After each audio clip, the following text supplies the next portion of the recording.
Para aqueles que estão chegando agora, como a minha esposa há pouco ela mencionou, nós iniciamos há 6 semanas, porque hoje é o 6º encontro, iniciamos uma nova série buscando entender o que é ser igreja por meio da carta que foi escrita pelo apóstolo Paulo à igreja em Éfeso, a carta aos Efésios. E hoje é o nosso 6º encontro, como eu disse, e o meu coração se encontra assim como em cada encontro, numa santa expectativa. Eu creio que os nossos corações haverão de ser abençoados para a glória do Senhor. Amém? Vamos orar. Senhor, nós te bendizemos mais uma vez por esse encontro.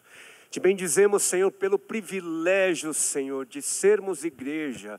Esse é um privilégio de cada um de nós, porque a igreja nasceu no teu coração, tem um propósito no teu coração, Senhor. E hoje nós continuamos essa jornada buscando entender, buscando crescer no entendimento, para que isso gere algo novo em nós, algo diferente em nós, algo, Senhor, que nos transforme, Senhor, para a glória do Senhor. E é no nome do Senhor que assim nós te pedimos mais uma vez, que as nossas mentes sejam expandidas, Senhor, que o nosso coração seja enchido, Senhor, pelo Senhor nessa noite, mais uma vez.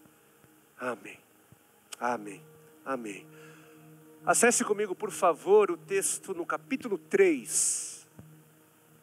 Hoje a nossa porção vai de 14 ao 21. Do versículo 14 ao versículo 21 da carta aos Efésios.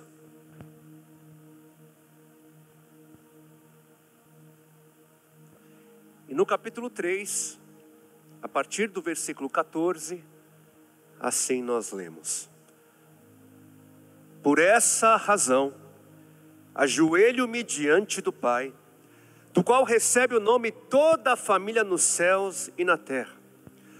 Oro para que com as suas gloriosas riquezas Ele os fortaleça no íntimo do seu ser com poder, por meio do seu Espírito, para que Cristo habite no coração de vocês, mediante a fé. E oro para que, estando arraigados e alicerçados em amor, vocês possam, juntamente com todos os santos, compreender a largura, o comprimento, a altura e a profundidade, e conhecer o amor de Cristo, que excede todo conhecimento, para que vocês sejam cheios de toda a plenitude de Deus. Aquele que é capaz de fazer infinitamente mais do que tudo o que pedimos ou pensamos, de acordo com o seu poder que atua em nós, a Ele seja a glória na igreja e em Cristo Jesus, por todas as gerações, para todos sempre.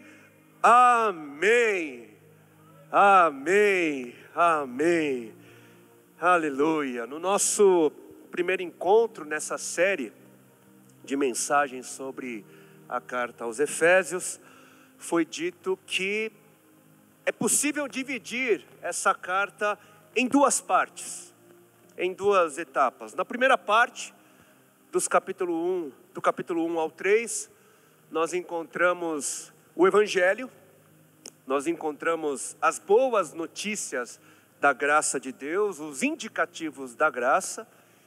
E dos capítulos 4 ao 6, nós temos então ali as implicações, os imperativos, ou seja, a resposta que o Evangelho nos leva a dar. E recapitulando, é bastante importante repetir isso e dizer que o Evangelho sempre vem primeiro.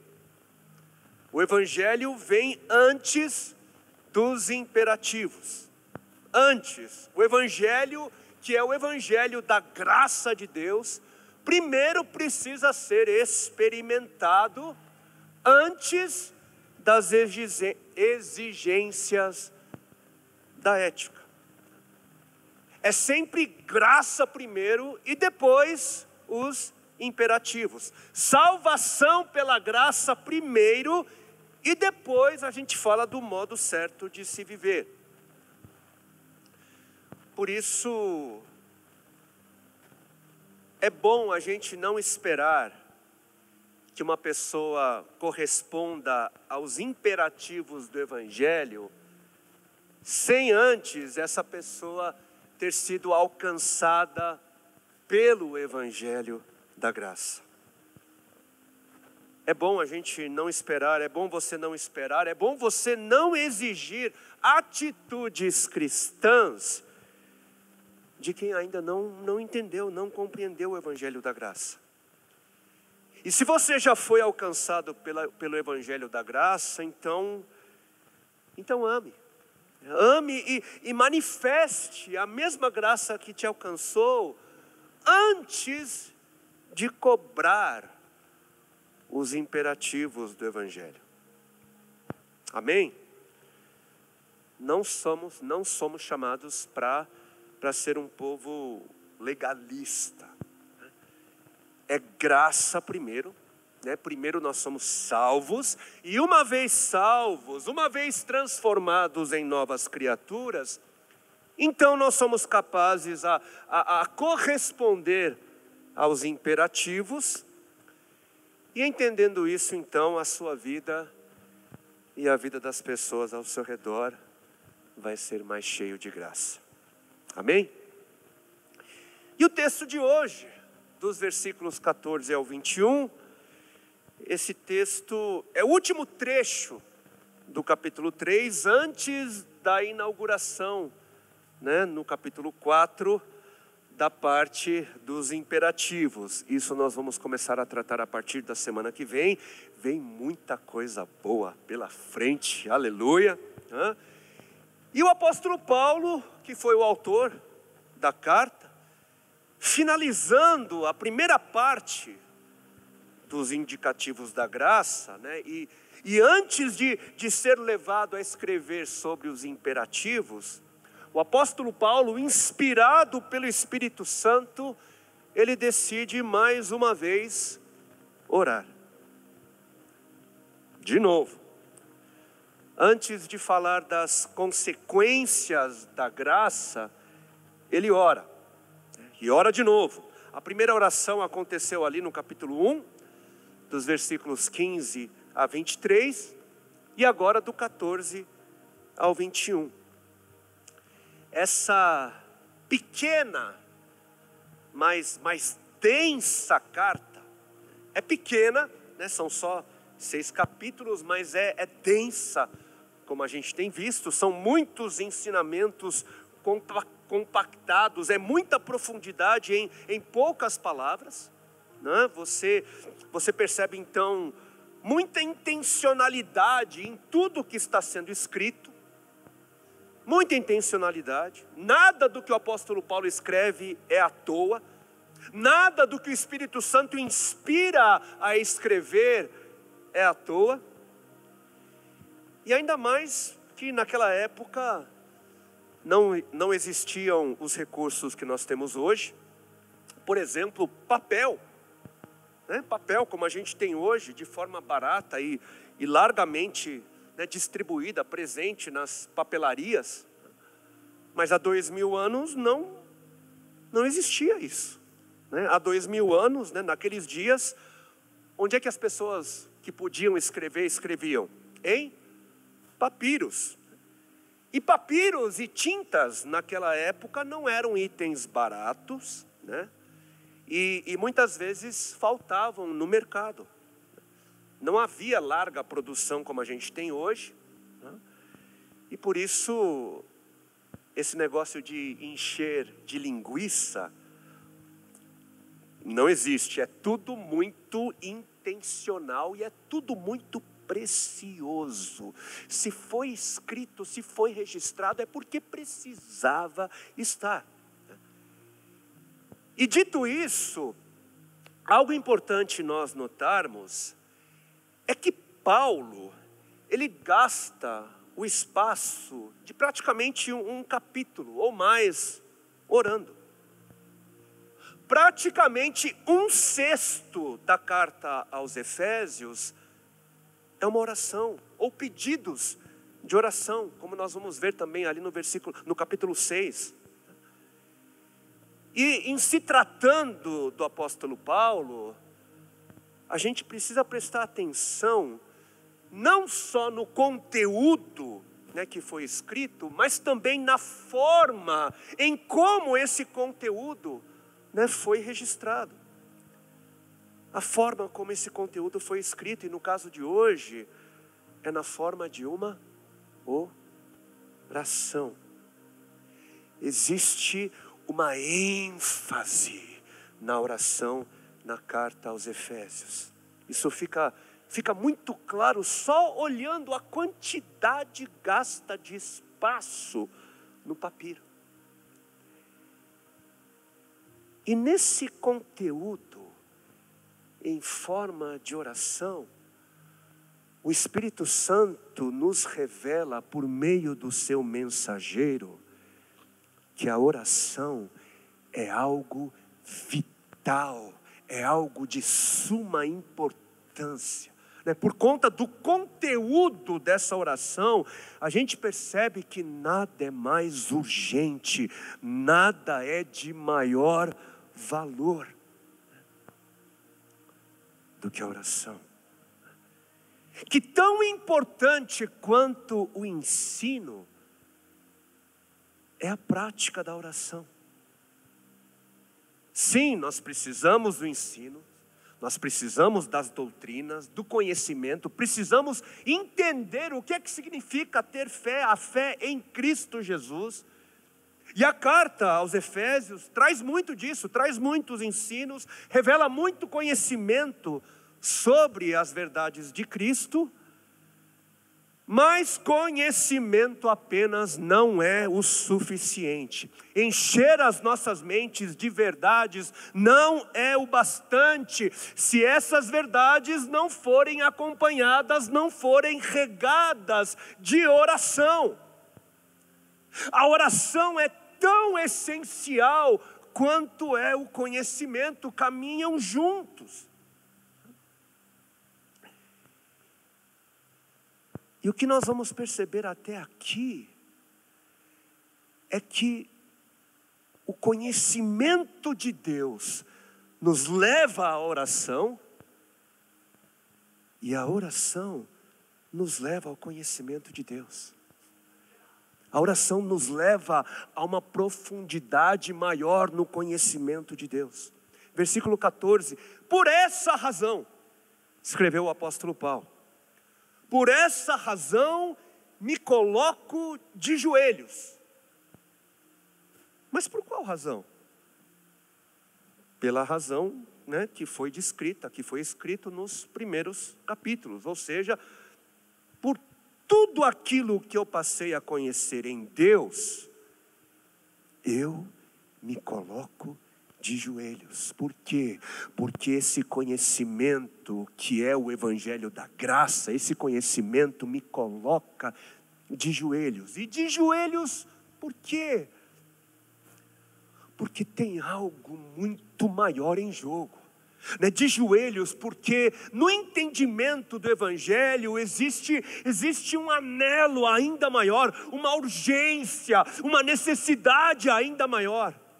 O ato de se curvar e ajoelhar era uma postura que por si só falava e fala muito. De joelhos diante do Pai, de quem recebemos o nome. Assim como dos nossos pais terrenos nós recebemos o nome, o Pai de Jesus, que é o nosso Pai, de quem recebemos o nome, faz a gente verdadeiramente família. Quando a gente diz irmão ou irmã, não é por força de hábito, é uma realidade em Cristo, no Pai que é nosso. E me coloco de joelhos diante do Pai, para quê? Para orar. Por essa razão, por tudo que o Evangelho da Graça faz e permite que conheçamos de Deus Pai, eu me coloco de joelhos para orar. E orar por quem? Para responder a essa pergunta, é só a gente voltar só um pouquinho para o começo, do mesmo capítulo 3, para o versículo 1. Por essa razão oro, de novo, o mesmo por essa razão que repete no versículo 14. Por essa razão oro, por causa da realidade nas palavras que eu escrevi até aqui, eu oro em favor de vocês, gentios. Orou por quem? Pelos gentios, por nós. Naqueles dias, se você não era judeu, você era um gentil, alguém que era considerado de fora. Mas Paulo, ele ora em favor dos gentios de Éfeso, e essa oração se estende a nós também, gentios do Brasil. E orou pelo quê? Pelo que ele orou? E quando nós prestamos atenção no conteúdo da oração do apóstolo Paulo, não tem como deixar de perceber algo assombroso. É assombroso. Porque aquilo pelo que o apóstolo Paulo orava, que inclusive ele aprendeu do Senhor, aquilo pelo que ele orava, faz com que nós percebamos que para sermos igreja, tudo se relaciona com a oração da igreja. A oração da igreja sustenta e dá vida à igreja. A oração da igreja sustenta e dá vida aos membros da igreja. E se tudo foi escrito de forma intencional, precisa ficar claro então que essa oração ela foi registrada para servir de exemplo. É a oração que deveria ser também a nossa oração. E pelo quê? E pelo que deveríamos orar juntos como igreja? Pelo quê? Antes de dizer pelo que orar, Paulo ele toma o cuidado de expandir a nossa compreensão, expandir a nossa mente, nosso entendimento sobre a oração. Ele nos prepara, Versículo 14, por essa razão, ajoelho-me diante do nosso Pai, do Pai nosso, e oro, versículo 16, para que com as suas gloriosas riquezas, em outras versões, oro para que segundo as suas gloriosas riquezas, conforme as suas gloriosas riquezas, percebam os detalhes nas palavras, conforme, segundo.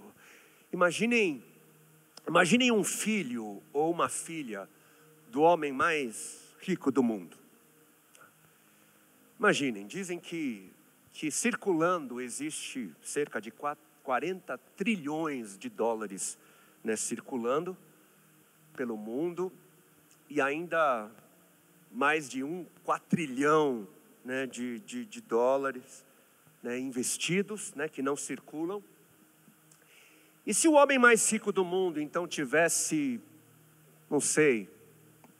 3 trilhões de dólares, que são 3 bilhões vezes 1000, Se esse homem, o mais rico do mundo em posses terrenas, desse para o seu filho ou para a sua filha $100, ele estaria dando segundo as suas riquezas?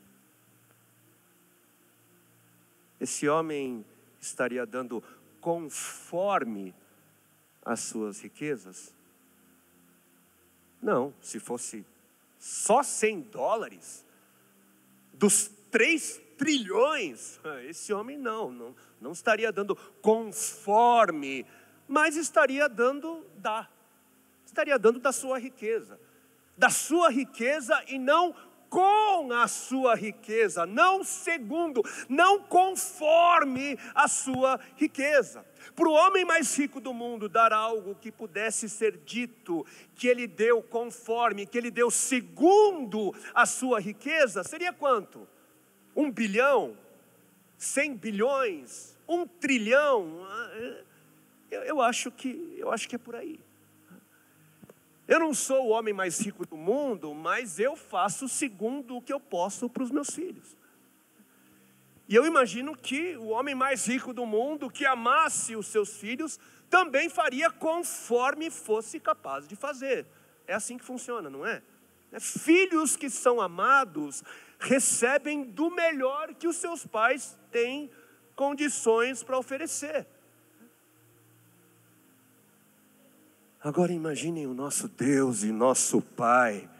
Ajoelho-me diante do Pai nosso e oro para que com as suas gloriosas riquezas, oro para que conforme, para que segundo as suas gloriosas riquezas, oro para que Ele os fortaleça no íntimo do seu ser, com poder, por meio do seu Espírito. Com base no que nós oramos? Baseados no fato de que o nosso Deus, Criador de todo o universo, é o nosso Pai, baseados no fato de que Ele nos salvou e nos ressuscitou em Cristo Jesus, por seu amor e na sua graça, e Ele nos fez um só povo, nos fez uma só família, nos fez igreja. E nós oramos também baseados no fundamento de que Ele nos abençoa com as suas gloriosas riquezas. O homem mais rico do mundo é infinitamente mais pobre do que um pedinte, quando comparado às gloriosas riquezas de Deus. E baseado nisso tudo, por essa razão, e agora vem o conteúdo da oração, aquilo pelo que vale a pena orar. Por essa razão oro, para que Deus os fortaleça no íntimo, na essência do seu ser.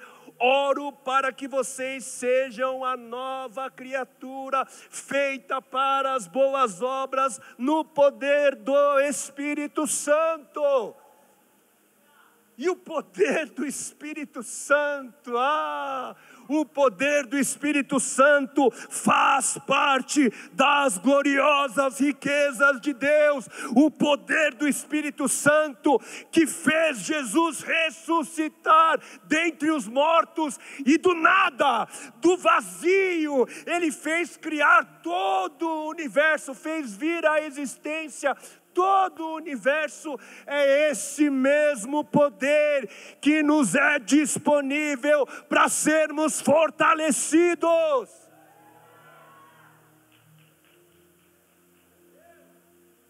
É pelo poder do Espírito Santo atuando em nós, é pelo poder do Espírito que somos fortalecidos.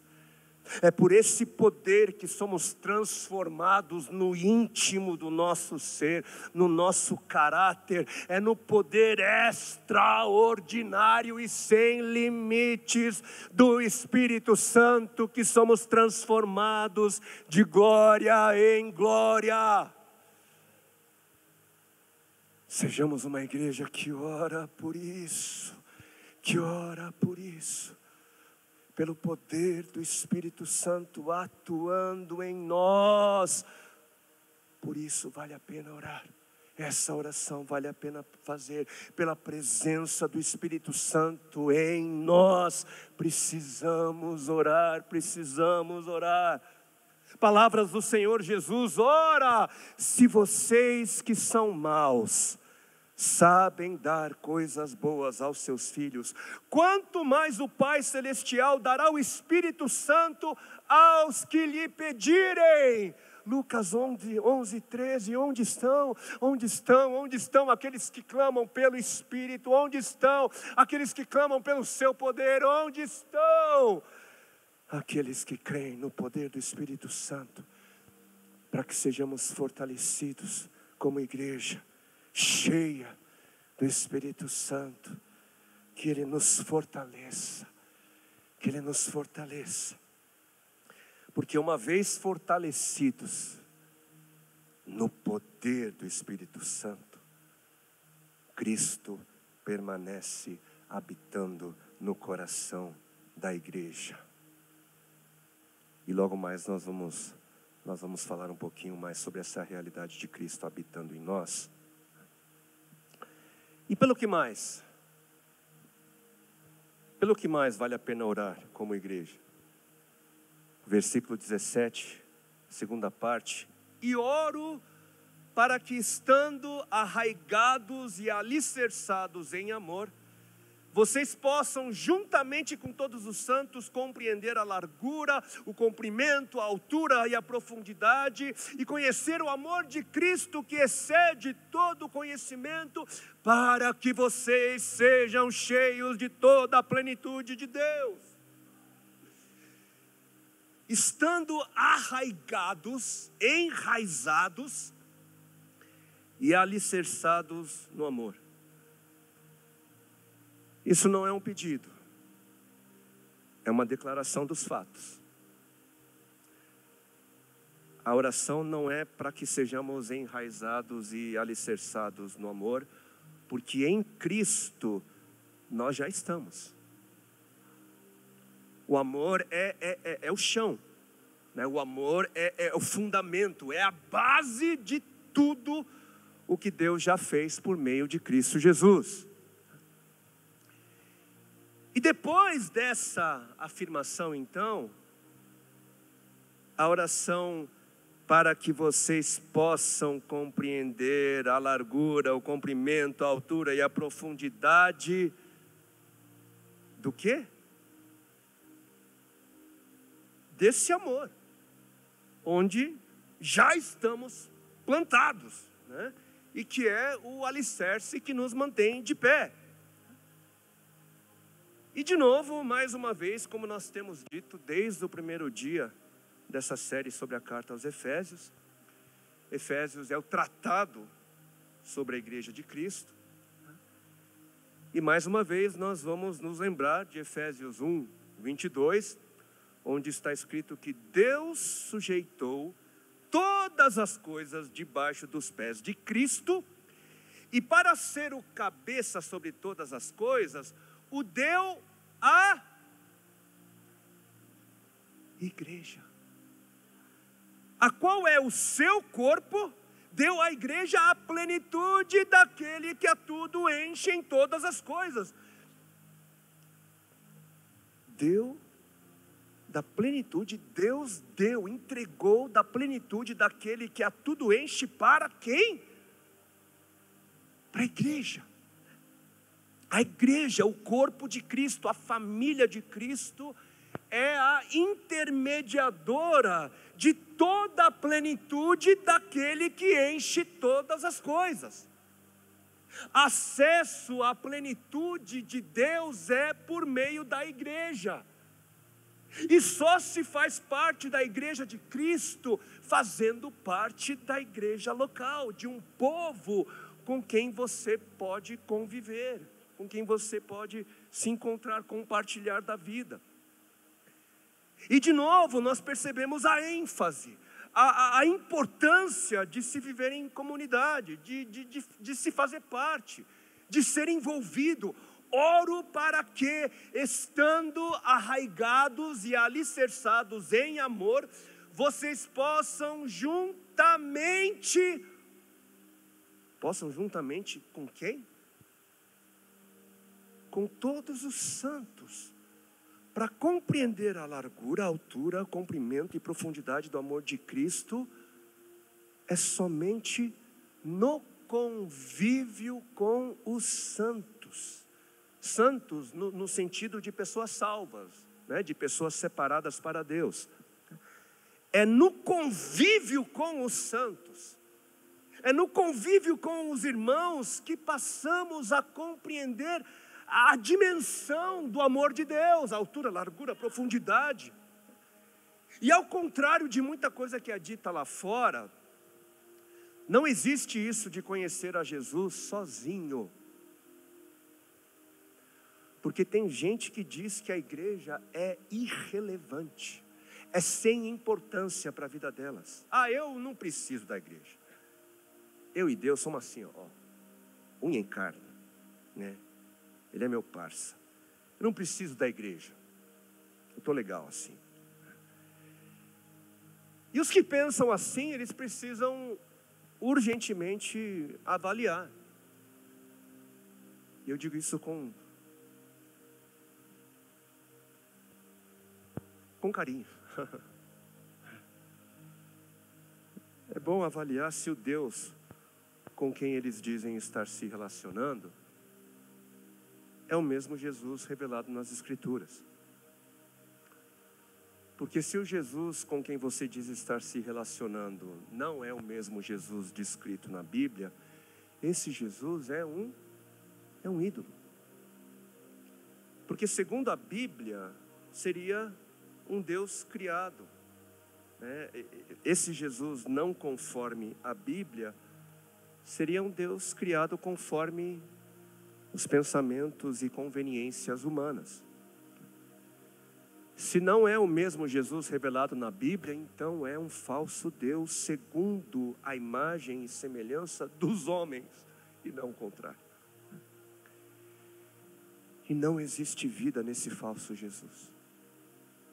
Não existe vida no falso evangelho do egocentrismo.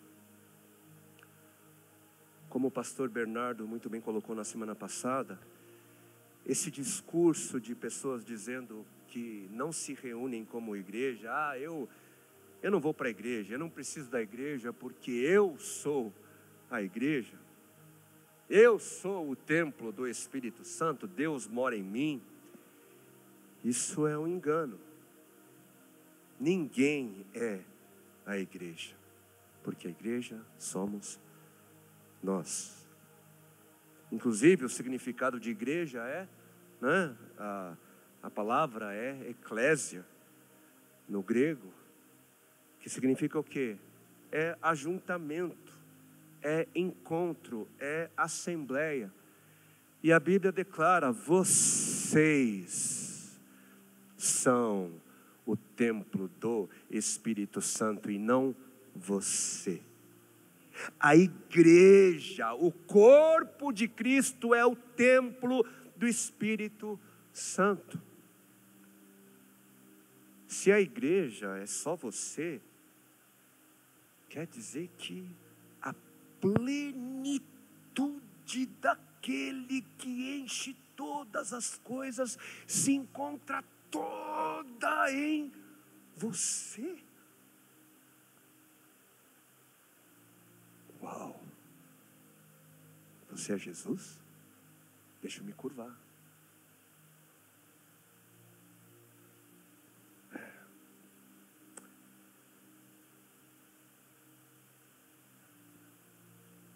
Outra coisa, sabem por que a Bíblia diz que Deus é amor? A Bíblia diz, nós sabemos, Deus é amor. Por quê? Porque Deus é uma comunidade. O amor, que é o nosso fundamento, que é o nosso chão, a base da igreja, o amor só consegue crescer e ser aperfeiçoado como? Quando é dividido, quando é compartilhado. E como é que alguém pode crescer no amor sozinho? Você diz amar a Deus a quem não se pode ver e não quer amar, não quer ver gente que é a imagem e semelhança dele. Você diz amar a Deus, conhecer a Deus, quando Deus diz que um amor que não se envolve é falso. Vamos pensar como? Uma forma concreta de se amar a Deus. Como seria? Amando o outro. E uma das principais formas que Deus usa para nos amar também é por meio de outros. Desde quando você nasceu, Deus te amou por meio de outros. Se não te amaram, não foi Deus. Mas isso é um outro assunto, para um outro momento. O que foi que o Senhor Jesus disse? Quem faz a mim, faz ao meu Pai. Quem faz a mim, faz para Ele. E quem dá água para quem tem sede, comida para quem tem fome e dá roupa para quem está nu, dá água, dá comida e dá roupa para quem? Para Jesus. Foi isso que Ele disse. Você toca no outro, mas na verdade você está tocando em Deus. Amando o próximo, na verdade você está amando a Deus. E quando o outro te toca, é Deus te tocando, é Deus te amando. O Deus comunidade, o Deus amor, que existe em comunidade, que existe em relação, porque o amor, para ser amor, tem que ser compartilhado. O Deus da Bíblia nos chama para viver essa mesma realidade comunitária do amor. Isso é viver igreja. Isso é ser igreja. E é só vivendo assim, né, juntos, nos amando, buscando e orando juntos para crescermos na compreensão do amor de Cristo, que por sua vez é incompreensível, que excede todo entendimento. É só assim então. Como igreja, nós vamos ser enchidos de toda a plenitude de Deus.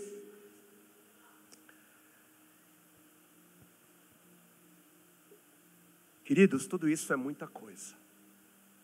Eu não sei se os amados estão, né, percebendo isso. Isso vai muito além, né, do nosso entendimento. Embora faça sentido, porque nós estamos falando do quê? Nós estamos falando das gloriosas riquezas do nosso Deus e Pai. Mas essa parte final da oração tudo, né? Tudo é muito bombástico, né? Tudo faz a gente querer pular, saltar, dar cambalhota, mas isso que está na parte final é algo, é demais. Vamos relembrar aqui. Deus nos abençoou com todas as bênçãos espirituais do Espírito Santo, Efésios capítulo 1, né? Em Cristo, por amor, nos abençoou. Deus nos salvou, Ele nos perdoou, Ele nos redimiu, Ele nos adotou, Ele nos selou com o seu Santo Espírito, Ele nos tirou das trevas e nos fez assentar com Ele nas regiões celestiais, e Ele nos fez um só povo, uma só família. Hoje pertencemos, não estamos sós, e por essa razão, Paulo, nada bobo, ele ora, e ele ora pedindo pelo poder do Espírito Santo em nós, para que Cristo habite em nossas vidas, para que assim possamos continuar crescendo no amor, vivendo em família uns com os outros. E se isso por si só não fosse o bastante para a gente já bradar amém, no final da oração ainda existe uma expectativa ousada, um entendimento ainda maior do alvo da nossa oração. Nesse finalzinho, nós vamos perceber pelo que podemos esperar quando oramos juntos e crescemos no amor de Cristo juntos. No final de tudo, das gloriosas riquezas do amor de Deus, nós podemos esperar que seremos cheios de toda a plenitude de Deus.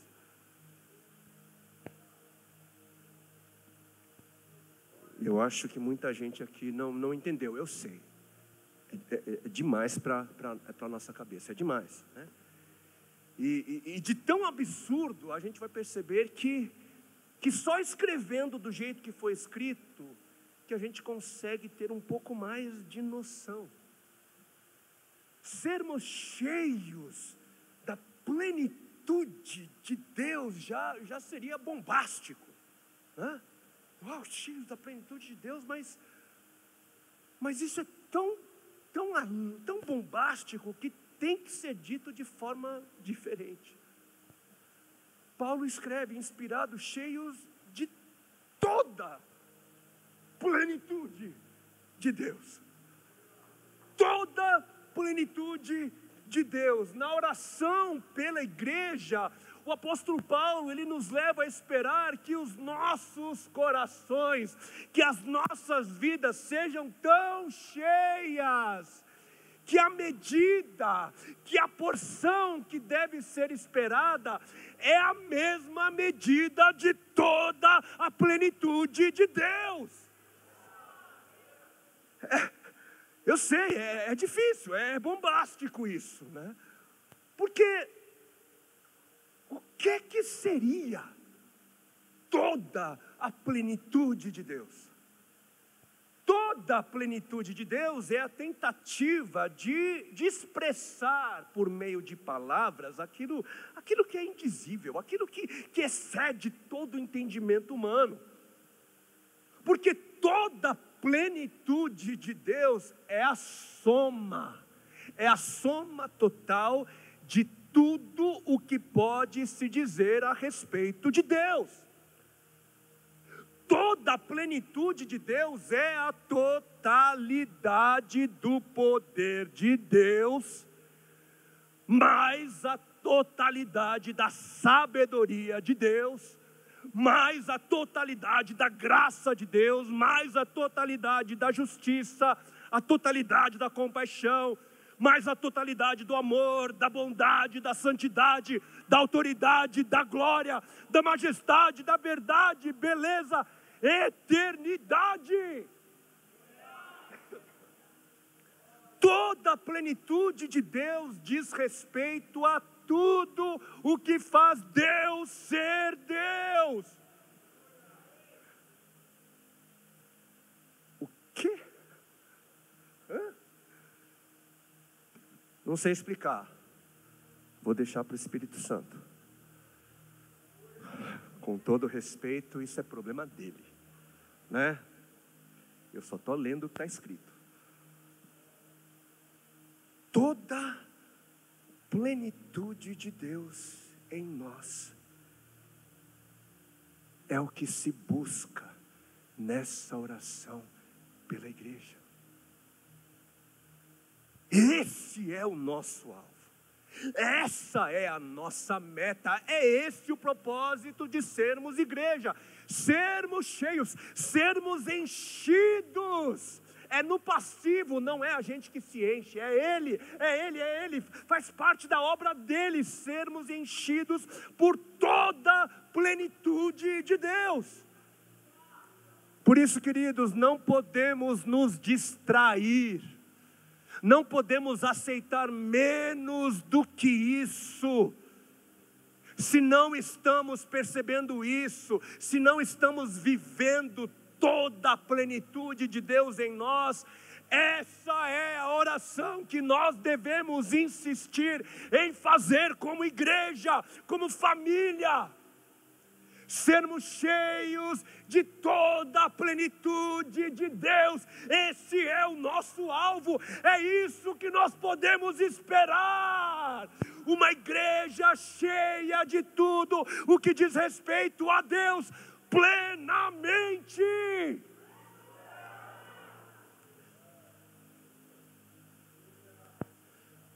Eu não ia falar isso, mas eu vou falar. Gente, a gente já falou algumas vezes, o apóstolo Paulo estava preso,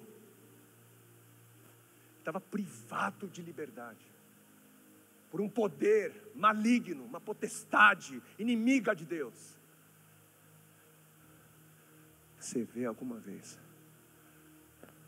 o apóstolo Paulo dizendo à igreja para orar, para que ele fosse liberto?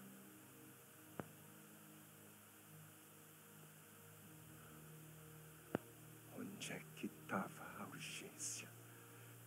Existe algo maior, existe algo mais elevado, mais sublime, pelo que nós precisamos orar. Nós vamos orar.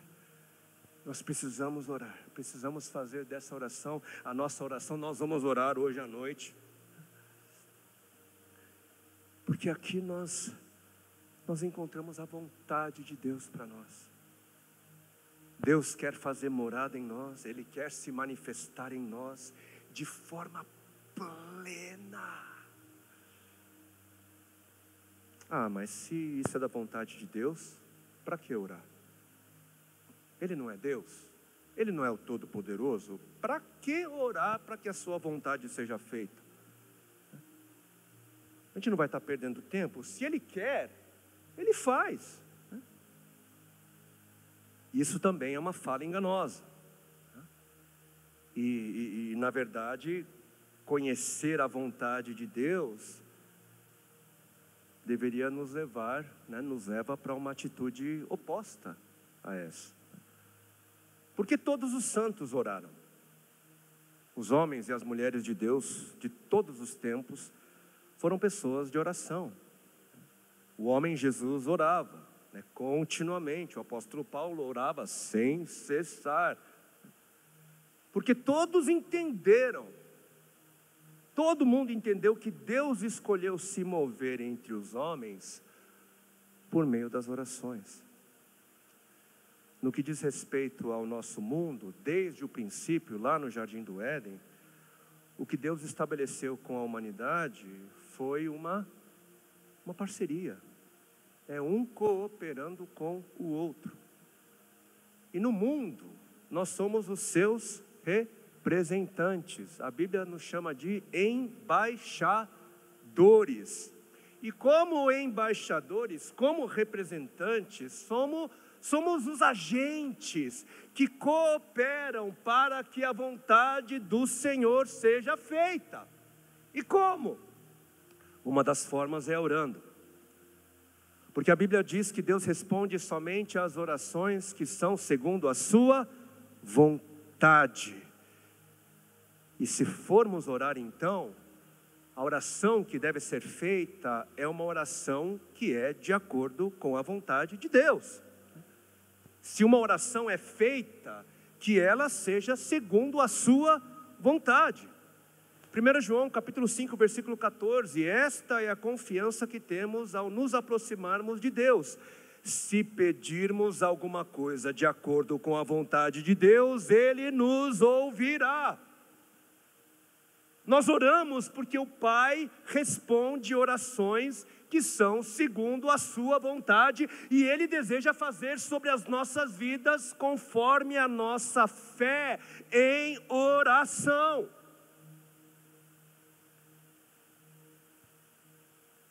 E uma pequena, mais importante observação, João capítulo 16, versículo 23, Jesus disse, se pedirem ao Pai alguma coisa em meu nome, Ele lhes concederá.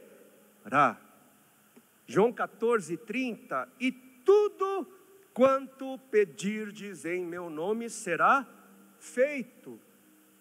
Tudo. Tudo. Quantos aqui já oraram em nome de Jesus e e não aconteceu alguma vez?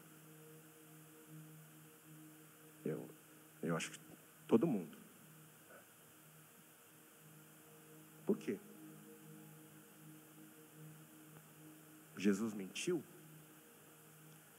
Foi Ele quem disse: se pedirem em meu nome, o Pai fará. Só que todo mundo aqui, né, orou e nem tudo foi feito.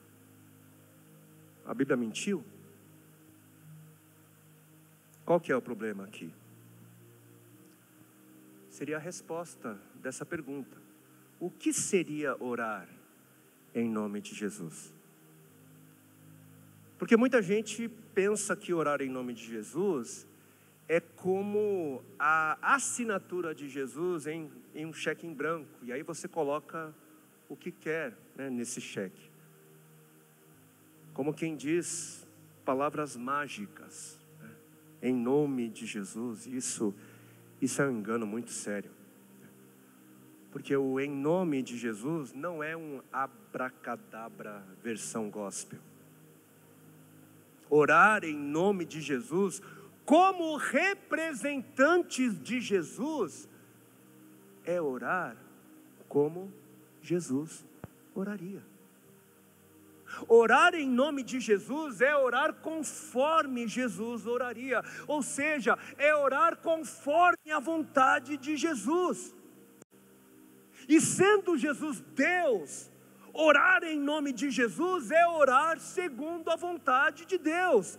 E as orações segundo a sua vontade são respondidas. Se a gente orou e não aconteceu, ou a resposta está por vir, ou Ele já disse não, por não ser de acordo com a sua vontade. E a vontade de Jesus foi revelada no texto de hoje. Jesus deseja fazer morada em nós. Versículo 17, para que Cristo habite no coração de vocês. E eu quero fazer aqui só mais um comentário sobre isso e na sequência nós vamos orar. Amém? No poder do Espírito Santo, Cristo então passa a habitar em nós, passa a fazer morada em nós. Mas qual seria a implicação de Cristo passar a morar em nós? O que isso significaria? Somos a sua casa, né? Nós dizemos, nós cantamos. E naqueles dias, naqueles tempos e também nos dias de hoje, o que significaria se um rei decidisse fazer de um lugar o seu lugar de habitação, de moradia? Se um rei decidisse morar na casa onde você mora, com você, uau, isso seria um grande privilégio. Imaginem o rei morando onde você mora. Mas quando um rei entra em qualquer lugar, tudo o que ele é e o que ele representa, entra com ele. Entra com ele, não é? Quando um rei entra em um lugar, em uma casa, tudo o que ele é, entra junto. A dignidade, a majestade, a autoridade, tudo entra junto. E o que aconteceria na sua casa se um rei decidisse fazer dela morada? Tudo, absolutamente tudo na sua casa que antes girava em torno de você, agora passaria a girar em torno dele. O rei passaria então a ser o centro das atenções. Tudo passaria a acontecer segundo a presença e a majestade do rei. E o Rei dos Reis e Senhor dos Senhores quer fazer morada em nós, quer habitar em nós. Sim, isso é um privilégio, é muito honroso. Mas isso implica em dizer que tudo muda. Quando Deus passa a morar em nós, tudo muda, porque o Rei chegou. Abram alas, abram-se os portais, o Rei chegou. E esse Rei, Cristo Jesus, que passa a morar em nós, Ele é toda a plenitude de Deus, que enche todas as coisas.